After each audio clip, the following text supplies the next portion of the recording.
Well,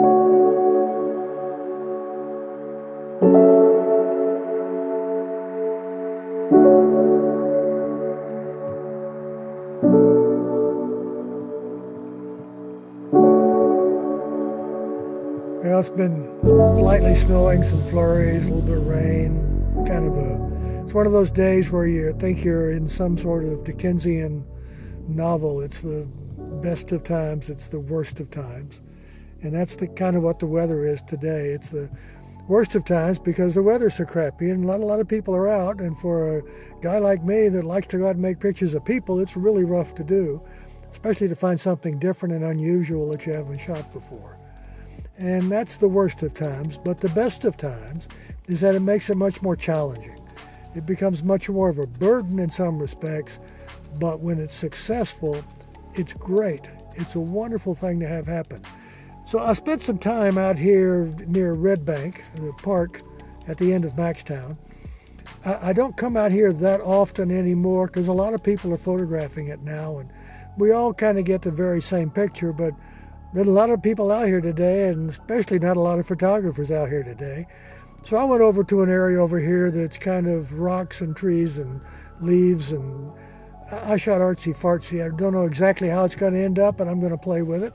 I did a lot of time playing with my iPhone, shooting with my iPhone. I tried a couple of new apps, a couple of things I'm working on. I tried a couple of video apps for some neat little effects that might work out well. It's going to be interesting to see. Shooting black and white is interesting because of the starkness of it, where you can't rely on the color to help translate the emotion, the feelings of the moment. So I shot a lot in black and white. Actually, I shot a lot in color, and I'm converting to black and white. And I'm big on framing devices. I like some way to create some sort of framing around what may be the central subject, or perhaps the framing itself becomes the central subject. So I shot a couple of frames over here of a couple of trees and an erosion spot on the side of the lake on the shoreline. Don't know how that's exactly going to look. I took a quick look at it on the phone. Looked pretty decent. I also shot some much wider stuff with things in the foreground, things in the background, foreground, background emphasis, some sort of three-dimensional foreground, background. Don't know how that's going to look.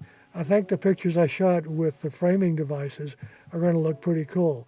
Listen, I'm going to stop this for right now. I'm going to head off and do some other things. I may come back. If I don't come back, I'm going to ask you to do all those YouTube things. Subscribe and comment, like and share. Tell all your friends how much you love me, how much you like doing this. If I don't come back, I'll put some pictures at the end of this. I promise. If I don't come back to talk about something else, I'll put photographs at the end of this. Maybe I'll put some before photographs and some end photographs and label them as such so you can see what I started with and how I ended up. But I'll be back in a minute. Maybe later today, maybe tomorrow. Thanks.